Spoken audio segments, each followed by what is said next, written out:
Hello, everybody and everyone.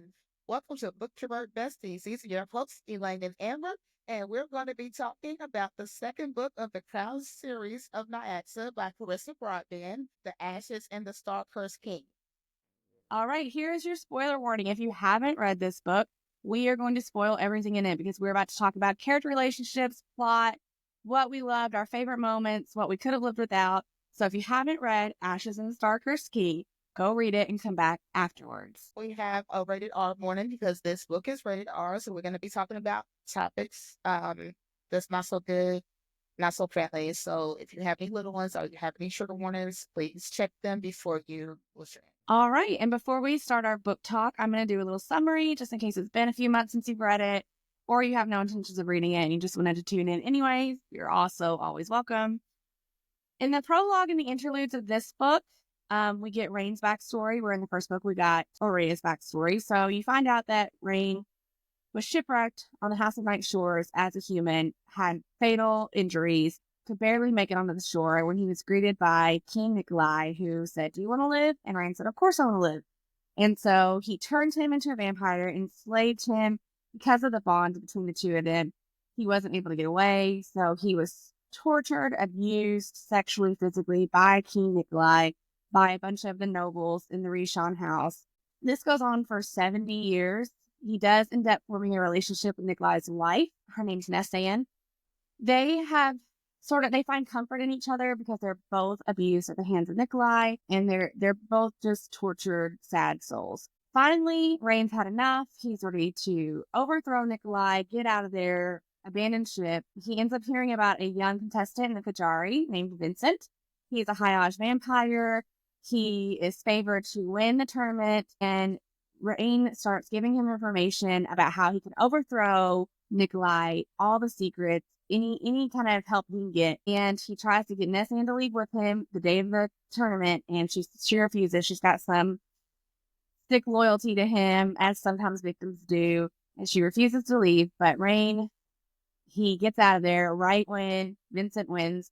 Vincent wins the Kajari. He kills Nikolai, takes over the throne, ends up killing all the Rishon, the queen, all of his court, and Rain disappears. But the minute that Nikolai dies, Rain gets the heir mark for the Rishon line because Nikolai didn't have any biological heirs. So being his turned vampire, Rain inherits the mark. But he doesn't want it. He burns it off of his skin. He doesn't want anything to do with it. He doesn't want to be in power. He doesn't want anything. He doesn't want to lead. He just wants to be left alone. He wants to start a new life. That was his backstory. Obviously, we know he won the Kajari, as did Aurea, in their own ways. But the second book starts a couple of weeks after the Kajari ended. Rain won. He killed Vincent. He took power. He took over the throne. He forced Aurea more or less to marry him to keep her safe, because when Vincent died, Aurea gained the Hayaj heir mark. They're both dealing, at the beginning of the book, they're both dealing with their own feelings.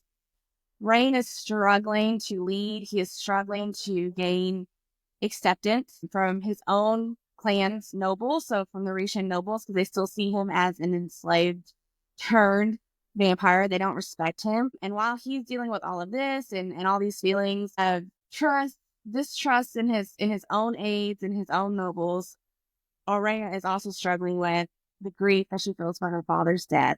Obviously, Vincent is not who she thought he was. He spent his whole life, or her whole life, lying to her about whether or not she was actually his biological daughter, lying, stifling her, not letting her become who she was meant to be. So while she hates Vincent in some ways, he was still her father. She still loved him. So she's dealing with that grief. And then she's dealing with her feelings for Rain. Obviously, Rain's the only other person she's ever cared for, ever loved, and he betrayed her.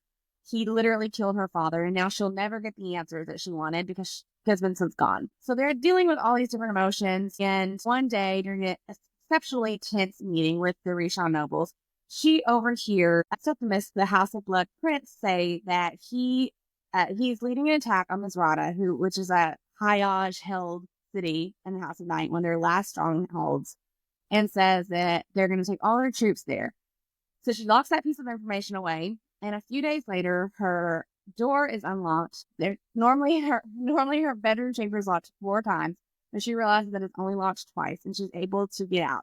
She goes and through the tunnels, the secret tunnels that only Vincent knew about, and she finds his office. And in his office, there is all these papers disorganized, the office of a king that was in the middle of a war. But in the middle of his desk are several shards of glass, and she accidentally cuts herself on one of the shards and spills her blood, and it literally magically forms a bowl. And she is able, with this mirrored bowl, to communicate with Jessamine, who was Vincent's general. And she uses this opportunity, these few minutes of magic, to say, hey, they're going to go attack Misrata. I want you and I want the rest of the High Odds soldiers to attack the armory. Take it if you can. Destroy it. I don't care. This is our one chance. So she's obviously already saying that she doesn't want to follow Rain. She wants to take this. The throne was her father's, and I think that she has some sort of like emotional connection to it. And she's like, this is what Vincent would want me to do. So she plans all that with Jessamine. Well, the day before the attack, Septimus, the House of Blood Prince, pulls his soldiers out, says something's going on. They can't go to Misrata. This is obviously very suspicious to Rain. So Rain doubles up his soldiers on the borders, at the armory. This is when Jessamine and the High Odds come. There's a battle. Rain is able to escape the castle, and she goes to the armory while they're battling, and she intercepts Rain. In this moment, they're battling, they're fighting each other, but neither one of them can bring themselves to kill the other. This is, obviously, you still care about each other. Even though you're dealing with betrayal, hurt, anger, like you still care about each other. One of Rain's soldiers sees them fighting and shoots Aurea with an arrow, protecting his king, obviously. Before she loses consciousness, she's able to look at Jessamine and say, retreat, get out of here.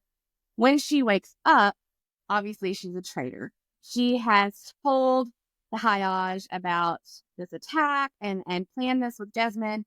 So they more or less give her an ultimatum.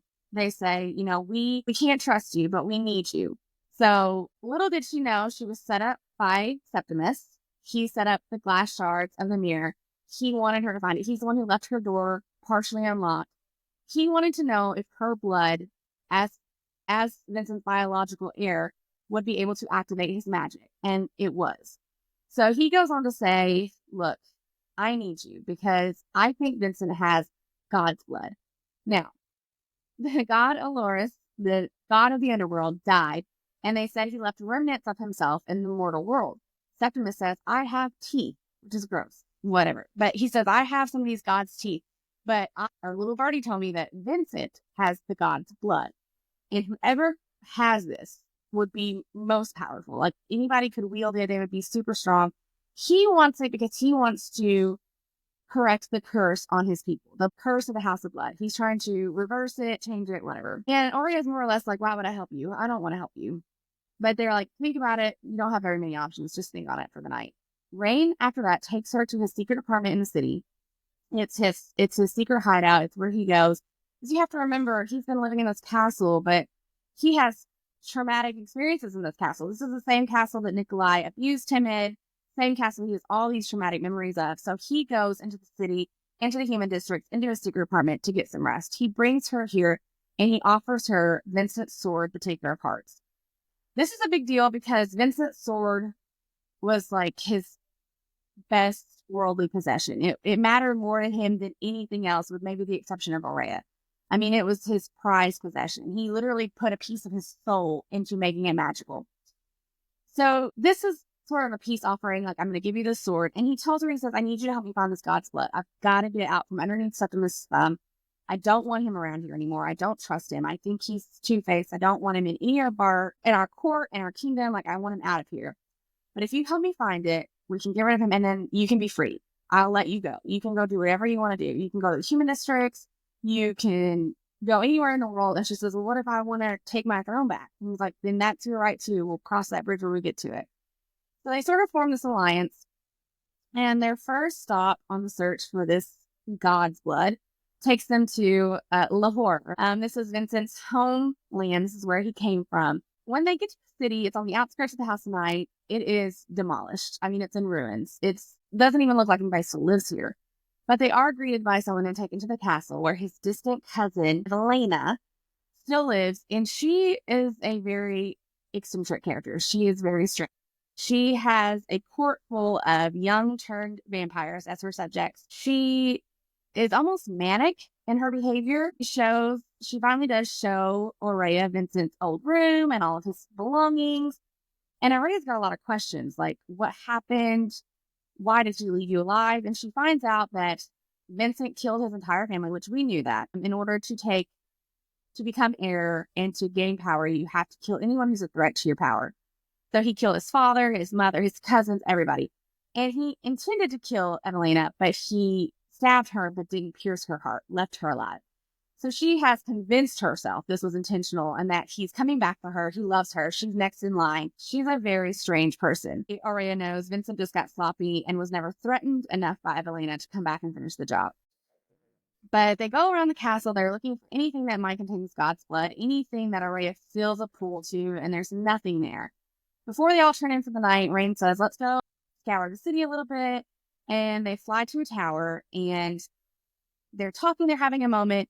And Rain gets a funny look on his face and he says, I wonder if you could summon wings. And she's like, oh, I couldn't summon wings. I'm in my 20s.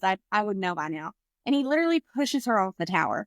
And she is able in her panic to summon Nightborn wings and she can fly. And this is the moment, I think, where she realizes that Rain has only known her for a few months and knew she would be capable of catching herself and flying, where Vincent knew her for 20 years and never gave her the opportunity to even try. So this is a lot for her to deal with. She says, you go back. It's almost daybreak. You go back and rest, find shade or whatever. And I'm going to sit out here for a little bit with my thoughts. She ends up trying to test out her new wings and flies to a separate tower where she finds a pair of Hyage wings that are like stapled to the side of this tower with a beating heart in the middle of it. Very strange, obviously. And she does feel a pull to it. So she's like, this is it. This is something Vincent left behind. So she does throw blood on it and it opens up and it's a crescent-shaped pendant. She feels a lot of magic in it, but it's clearly not God's blood. And Evelina is there to attack her. She's like, I've seen this for years. I was never able to access it. And I knew you'd be the one, causing Aurea to have to murder Evelina with the Taker of Hearts. And then they're called back to Sivernage. Now, when they get to Sivernage, there is a lot of turmoil going on. The distrust with the Retian nobles has only gotten worse. And Rain's aide, Carissa, says, let's throw a party. Like, let's have some camaraderie. Let's have a celebration, invite everybody and show them that we're competent and give them something to talk about. So they end up throwing a wedding celebration for Lilith and Vale. Vale is Rain's head of war. And they got married a little while ago. But he's like, let's throw them a wedding celebration, or at least have a celebration and call it their wedding celebration. We'll invite all the Retian nobles. We'll invite Simon, who was Nikolai's cousin, and he would be next in line after Rain. So we really need his support and loyalty so that he doesn't try to overthrow your throne. And then Rain also invites the prince for the House of Shadow because he says, I'm tired of this deal with the House of Blood. We need to get out from underneath them. Even if I have to make an alliance with the House of Shadow, so be it.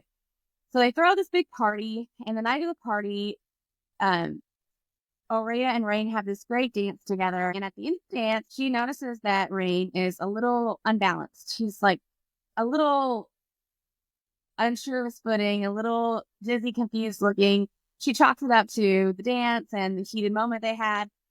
But what she doesn't realize is that he's been drugged by Carissa, who was his aide, but turned traitor, and who has sided with Septimus and Simon to overthrow him. They want him gone. They want to let Simon take control of the throne.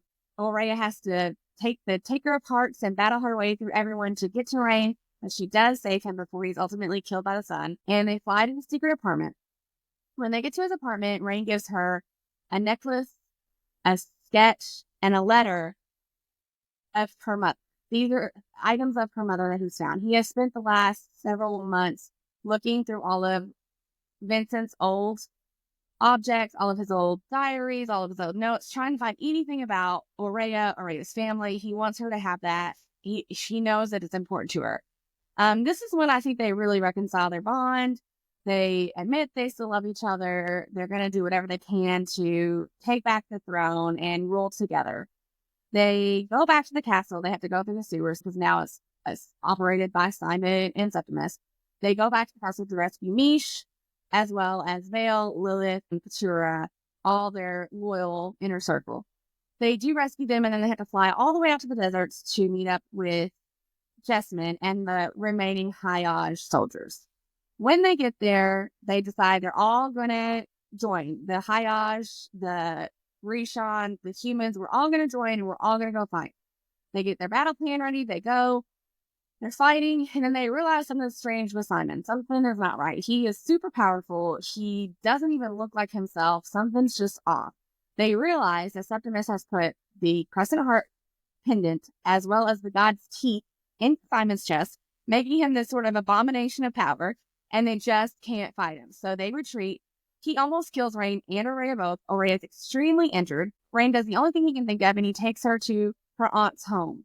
The last name and address he had found on one of these letters. Good thing her aunt is a healer and is able to heal her. And before they leave her aunt's home, her aunt gives her a bracelet that matches the ring she had and the necklace that Rain had given her.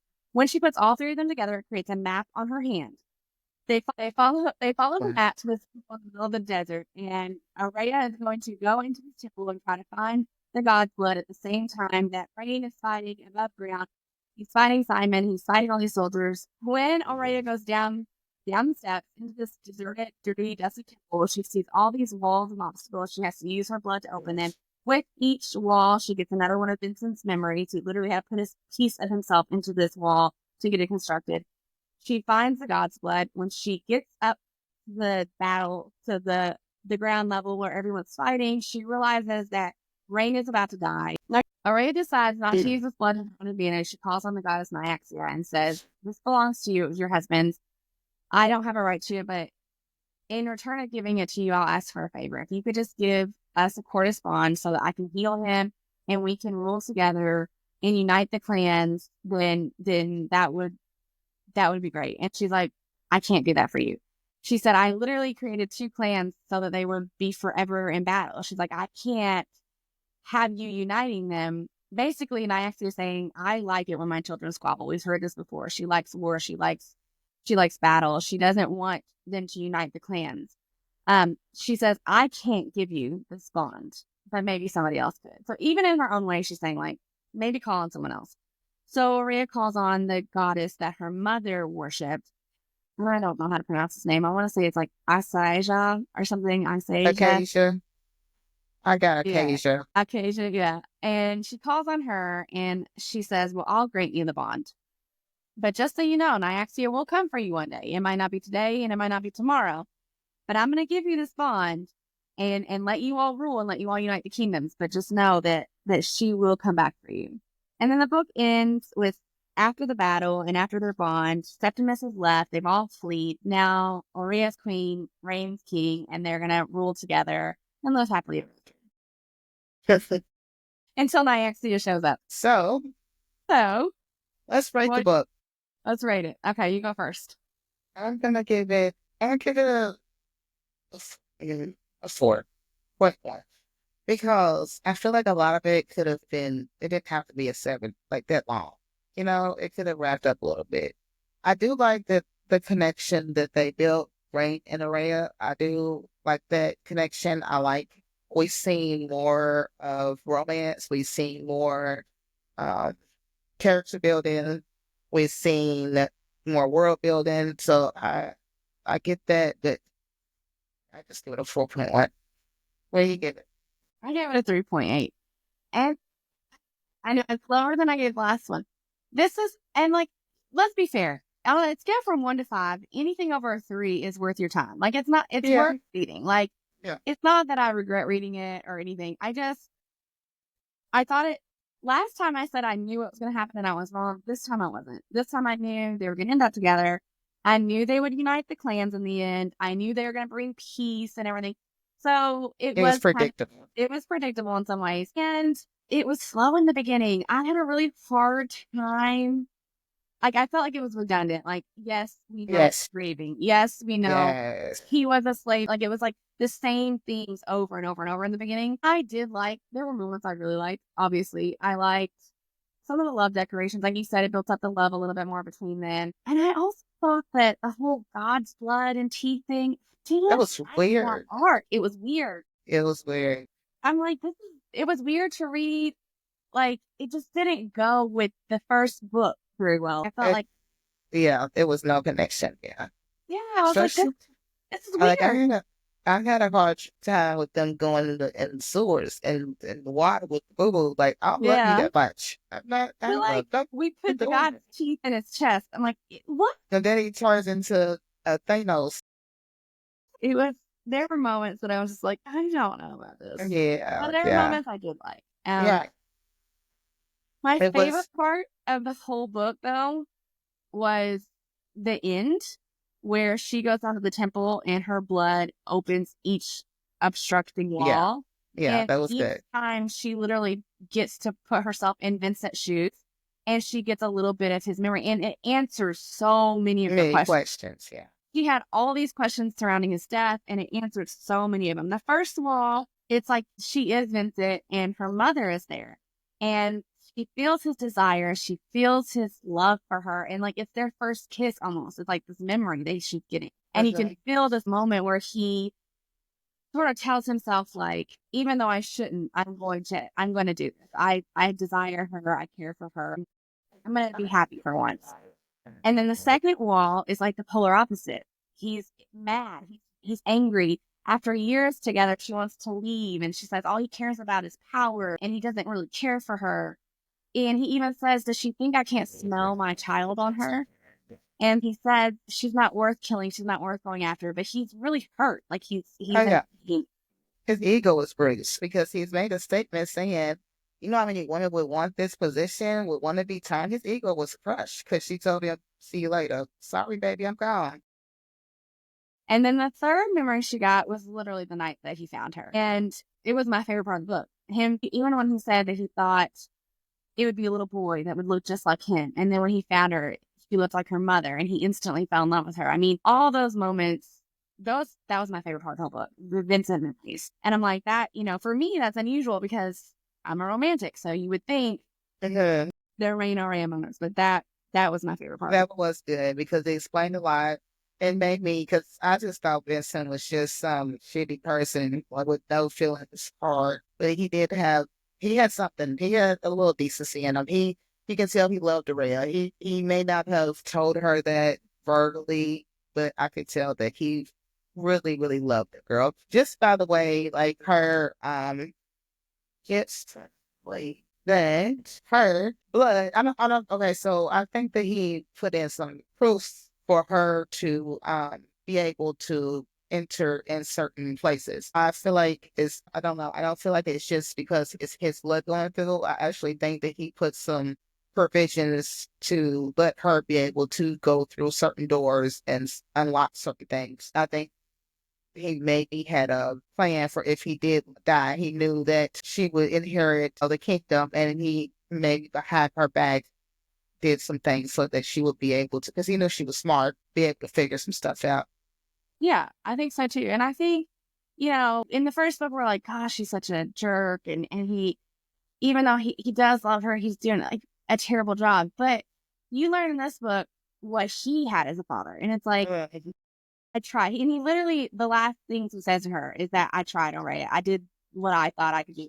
I couldn't bring myself to kill you. I loved you the minute I saw you. Like my father would have killed the heir. He Any threw other the strong baby. vampire. He Yeah, threw the gators. any strong vampire would have killed something that threatened their power.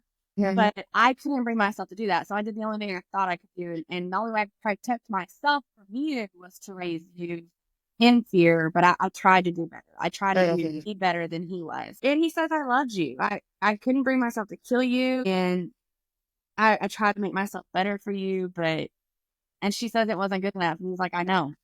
It wasn't good enough. But it gives her a closure for sure. Absolutely. So, what do you think about Mishki?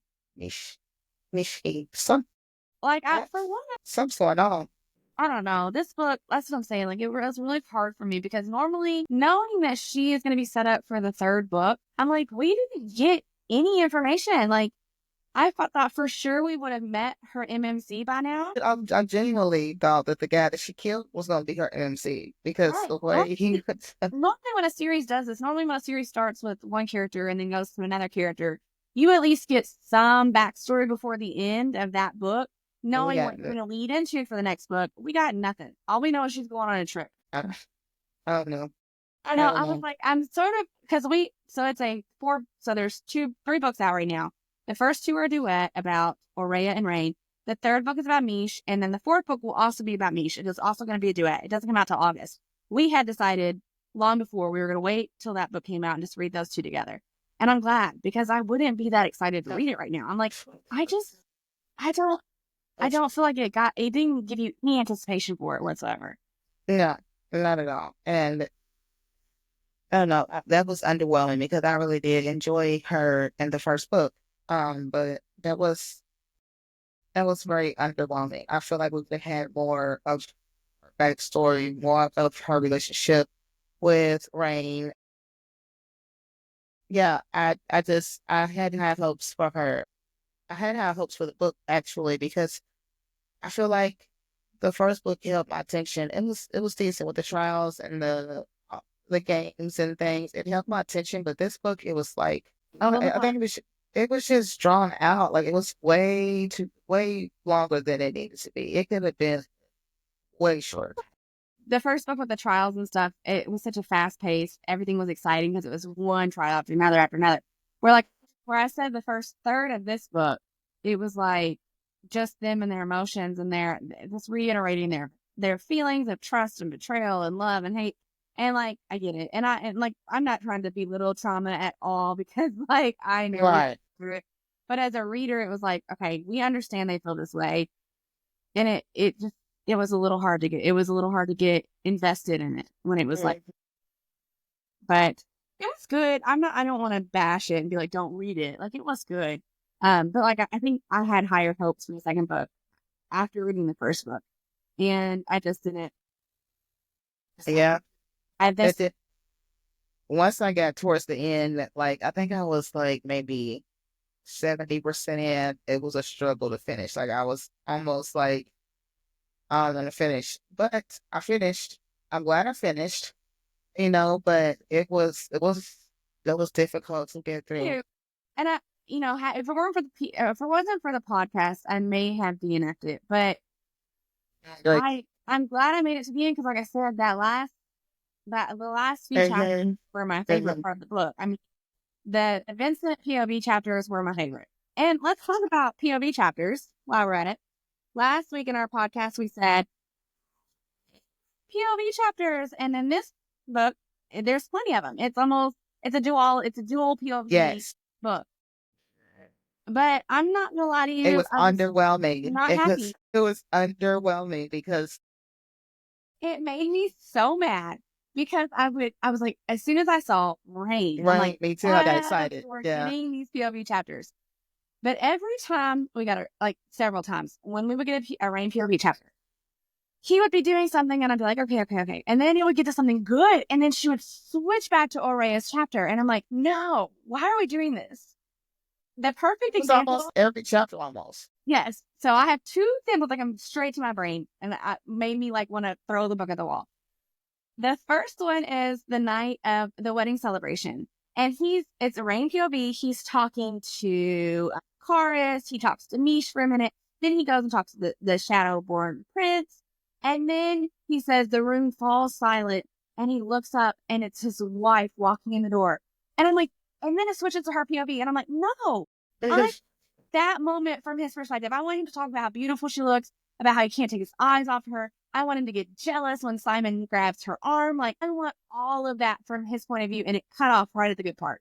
And we didn't get it because she wanted Mariah to have her moment, I guess. I don't know, but I feel like us being in his mind at that moment would have been great. Oh my gosh, I love a jealous Yeah. man. Yeah. I love a jealous man. And I wanted him to talk about how everyone stopped breathing when she walked in the room. How beautiful she was. And then the second chapter that made me want to throw my book at the wall was when they get to the desert and they're in the caves and they go to these hot springs to take a bath. And there's a moment, it's Rain POV. He has gone down one of these tunnels. He's found a hot spring to wash off in. And he has a conversation with Vale. And I did like this moment because actually Vale and Lilith were the most interesting people in the whole book. I'm like, I want to read their book. Is she going to write their story? Because I found them extremely interesting, but we'll talk about that. But he's having a moment with Vale, and Vale says, this is after Karis has betrayed him and is a traitor. Belle says, I hope you know where my loyalty is now. I want to support a king where Lilith, his wife, who is a turned vampire, is going to be safe.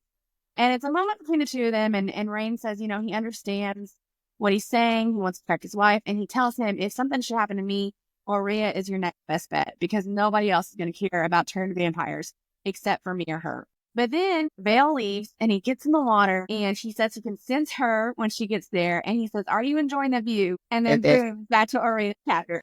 What is this shit? Yeah, what is this shit? Yeah. See, did you stop reading for a minute? I know I did. I was like, I want him to talk about this moment and talk about her. So I don't know if I think that some authors understand how important and or significant the male point of view is in a female written book.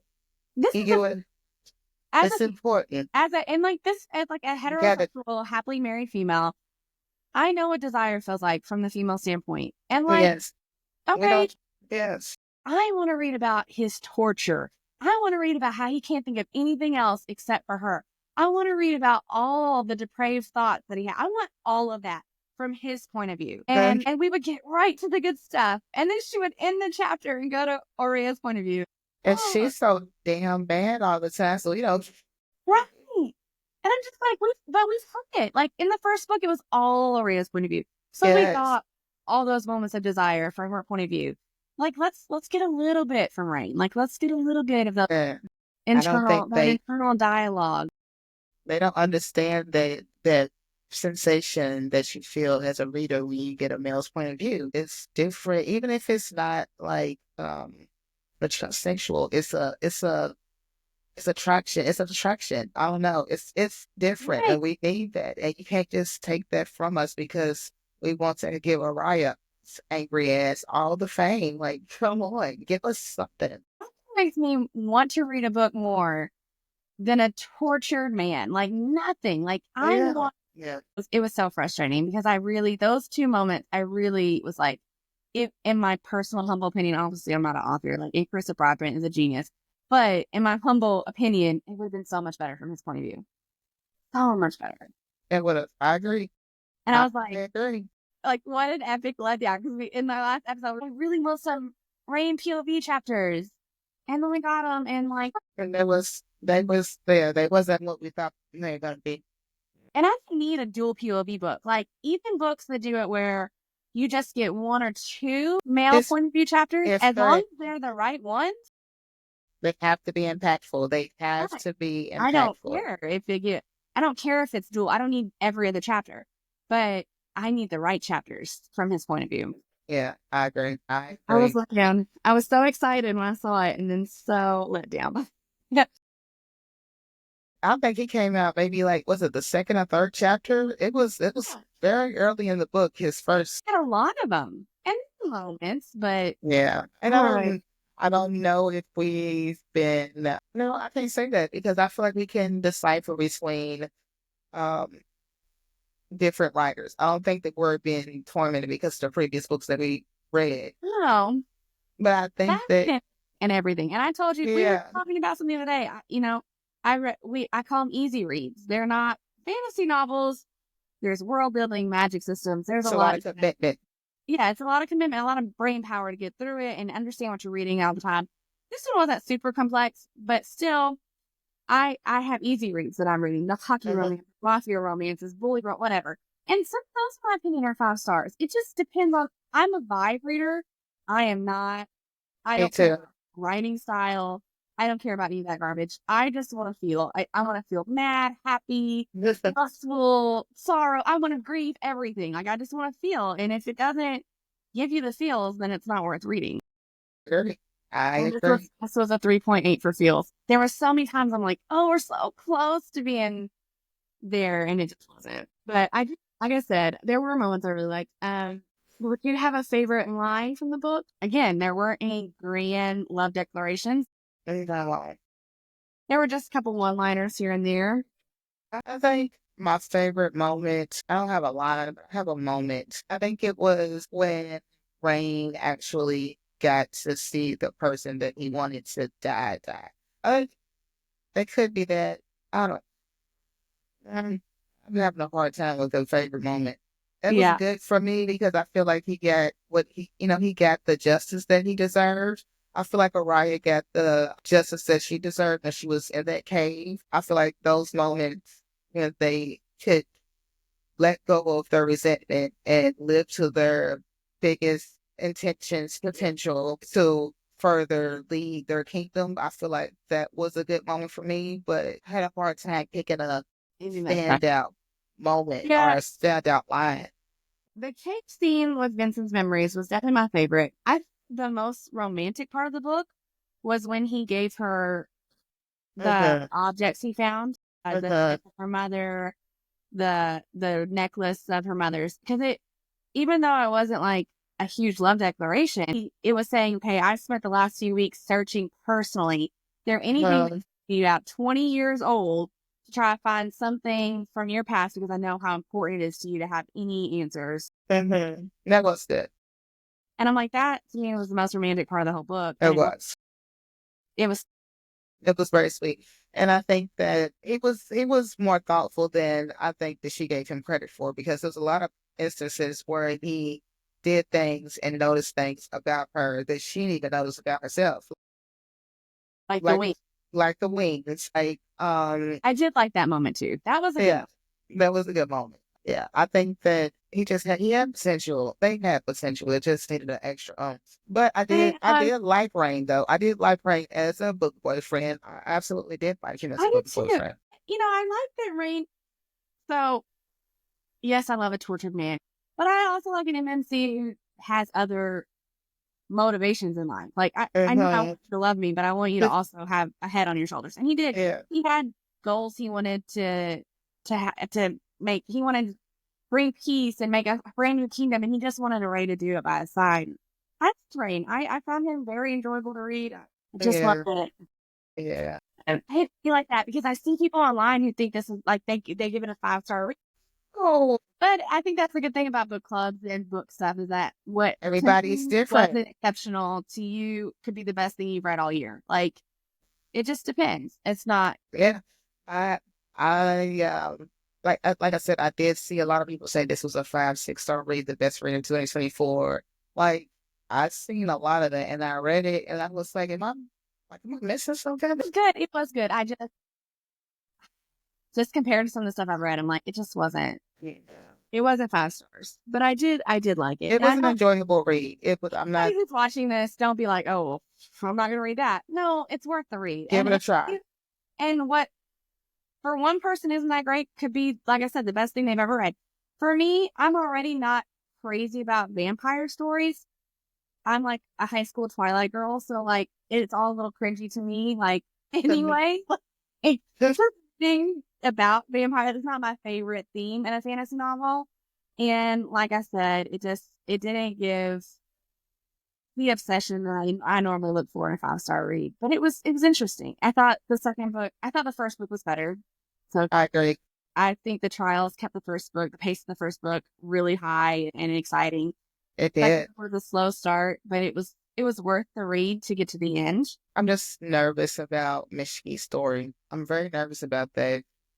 I'm glad we're waiting. I need to take a step back from Nyaxia's Yeah. story from it. Because she's an asshole. My gosh. It's gonna be. My gosh. She was like, I probably would have got slaughtered on that out there with them because I would have called her as a bitch. Like, look here. I just drank the god's blood and be like, what now? Yeah, now, what now, bitch? Now you can't get. I knew she was, I said last week she was going to be a nasty bitch, but I guess because technically Misha's story is also a Crowns of Nyaxia novel, so maybe the gods will be in the next books as well. I didn't hate Nyaxia as much this time. She's a nasty bitch, but I feel like even though she said, I can't give you the bond, she gave her a way to find it. Like, I can't give it to you, but maybe somebody else can. So Yeah. even though she couldn't admit it, there was a part, I think Nyaxia is torn between remembering what love was like It being a. and being a nasty bitch. So like, she's like, I feel like a very distant, small part of her remembers what it was like to be in love, but she lost her husband so long ago and she's all the time like, and Maria even says, like, your love wouldn't have withdrawn away. Like, it would have stayed strong. Like, you telling yourself that it's better that he died so that you could freeze your so love. she can feel that. Yeah, That's not going to help you. It would have stayed strong. It would have stayed beautiful. And I'm sorry that happened to you, but I know deep down she knows that. I just think that she does some of the stuff she does to torture people because she feels tortured on the she's inside. tortured. Yeah, yeah. Let's get her book. Now that'll probably be good. Now that right there, that'll probably have us like in a her story whirlwind. about how she Yeah. Mandalorian and stuff. Oh yeah, I think that'd be good. Yeah. We can talk about Septimus. We were wrong about him. Man, I You had high hopes for him. watched the episode last week or listened to the episode last week. We were over here like, this is so interesting. You think maybe he could be Misha's MMC and no. And then hear this motherfucker go put teeth inside of people's chests and shit. Like, what is your purpose? And like, what a jerk. Like, literally, like, hanging on whatever coattail he can, trying to get ahead. Like, ugh. Not yet. He's about to go. And then Carrie his whole bunch of shit. Like, you was doing this. How long have you been doing this? Right. Like, but Rain excuses his behavior anyway, because Rain says we were both slaves, we were both abused, and he saw in Car's mind, he saw Rain getting overthrown, he saw Simon taking the throne, and he didn't want to be on the wrong side of it and end up a slave again and end up tortured and everything. That's why he doesn't kill Karis, but yeah, he's terrible too. Off with his head. Elaine has no. You fucked me over, you're done. You're done. Like, how could you? I mean, because, like, you gotta think if you give somebody your trust, trust is a powerful thing. Like, if you give somebody your trust and you screw me over, yeah. Well, and it's crazy because even when they were trying to think of who the traitor was, immediately they're like, it's not Karis and it's not Couture. Oh, it's Vale. It's Vale. Let's talk about Vale. It's an MVP, ain't it? It's Vale. So Vale was a Rishon noble from Rain's past, and he was vicious and power hungry, but he never abused Rain. He never sexually abused Rain, never physically abused Rain, but he did stand by what happened. And so Rain has a complicated relationship with Vale. But in that moment where Vale's talking to him, he says, I never participated in it, but it wasn't enough just to stand by and watch it happen. And I'm right. Sorry that I didn't do something about it then, but just know where my loyalty is now. Because he has married I'm assuming he met her when she was a human, and then turned her so they could be together. But I was very intrigued by them. I'm like, I want to know about their story. Like, how did they meet? I wish that was the third book.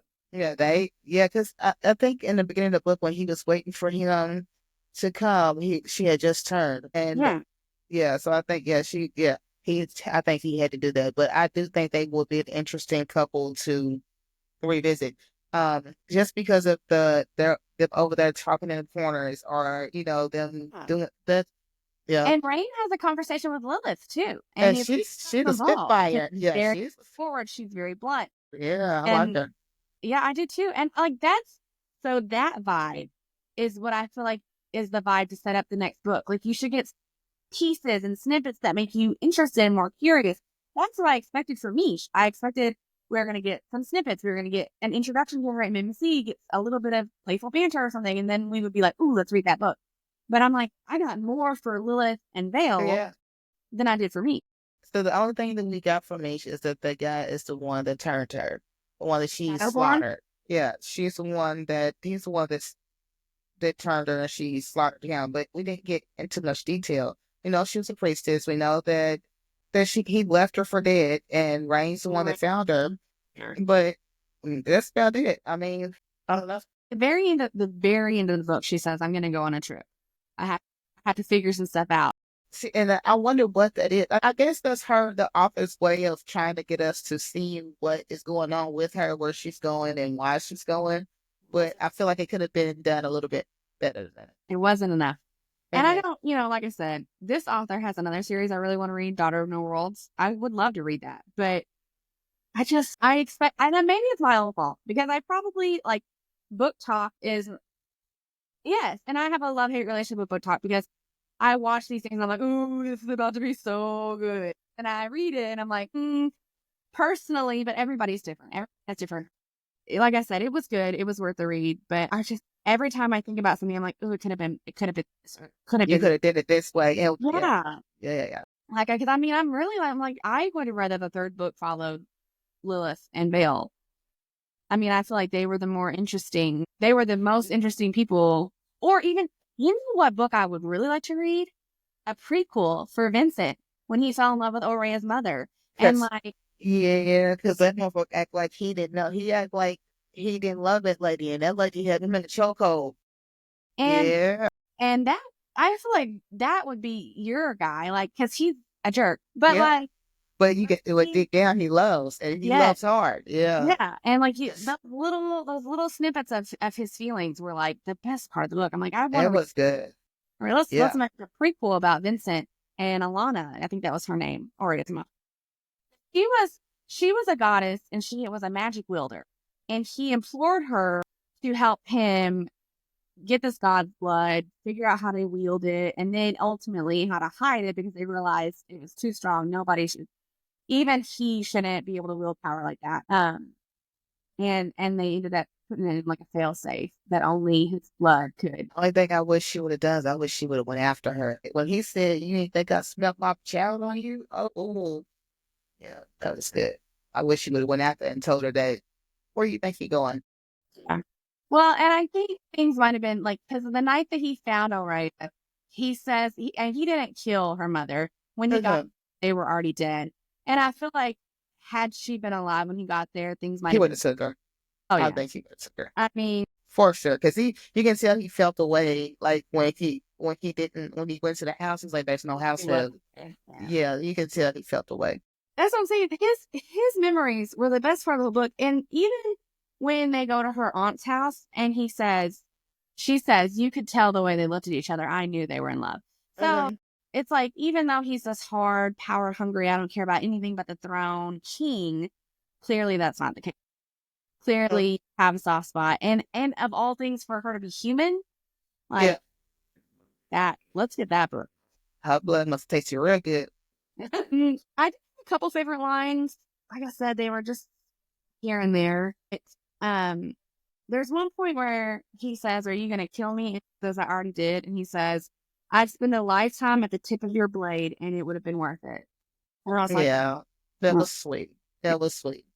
And then there's the one part where they reconcile and they do the big nasty again. But she said, and she's like, she asked him to bet because they're like remembering their first time or whatever, and they're little, I should make you bet. Oh, yeah. And he says, "Let me make you the queen that you are. Let me barge your body, your soul, your heart. Let me spend the rest of my fucking pathetic life at your mercy. If I need to die, then let me do it by your hand, please." That please got me. Yeah. So I'm saying there were moments, like I really enjoyed all that, but it just wasn't grand enough. Yeah. It was nice. Yep, I agree. So are we still ranking what we did last week? Or you think what do you think about? You think he stays the same? I think He stays the same. For me personally, my book boyfriend rating would be the same as it was last week. Yeah, that's fine. 7.5. Because that character, he was great. Just wasn't enough moments. But and I don't know. I think Orion went down. Her likable stage went down for me. I don't know. Yeah, I try not to, because I'm like, she was grieving, but it was redundant. It was. You know what? It wasn't so much of the grieving. It was I know there's so many steps to grieve. It was so much of the, I know this is wrong, but I can't help myself type thing. Like, I know he did me wrong. I know he did this. I know this happened. But also know about my dad. Like, girlie, he hid from you that you was in air. Like, I understand your grief and I get that, but you got to be realistic here. Like, he's done some horrible things. Like, he's cleared out whole cities. Like, I don't know. I just think that was annoying because I feel like when it was done to her, she was pissed. But when it was done to somebody else, she did take that same consideration of their feelings, I guess. Right. You know what I'm trying to say? Right. I mean, yeah. I mean, But I even do think I do know she's screaming though. I get that. at the end of the first book, when she's so mad and she says, "I hate you, I hate you, I hate you," I want to be like, man, he tried to let you have the win of the Kajari and let you be. He literally died rather than have to do this to you, rather than have to kill your dad and usurp the throne. He literally died and was like, "I'll let her win. I'll let her. She's great. She's courageous. She's brave. She's wonderful. She'll fix everything eventually." And then you brought her back.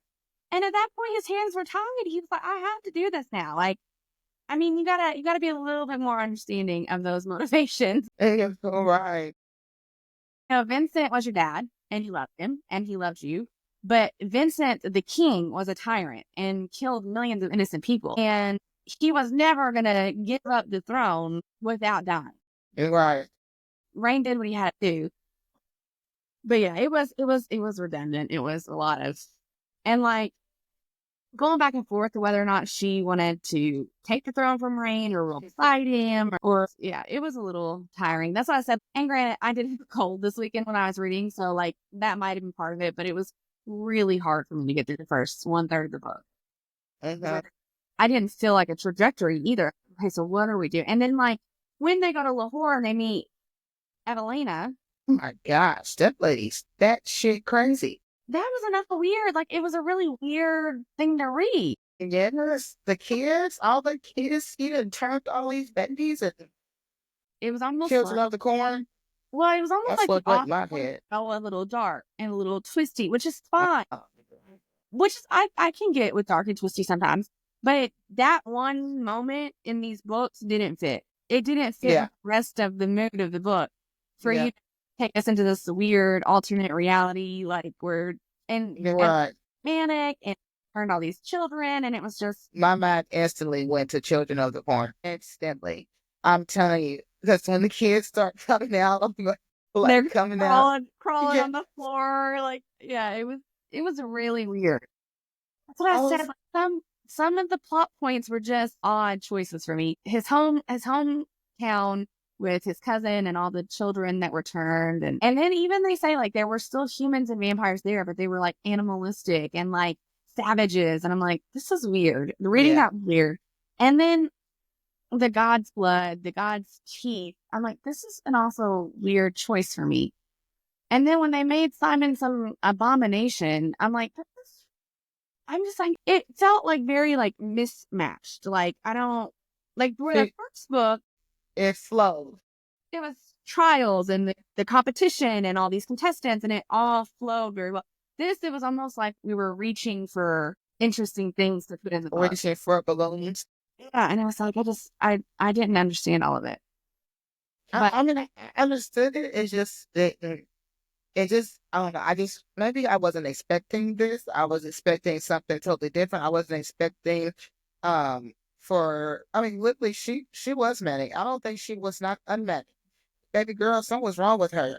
yeah, She's childlike behaviors and the hysteric laughing and the, it was the infatuation with someone that tried to kill you. Like, the eh, obsession with Vincent when he literally and the fact that she had convinced herself that he left her intentionally when in and all she had reality, one shoe. right. What the, oh, he left this for me. Girl, no, he didn't. Stop it.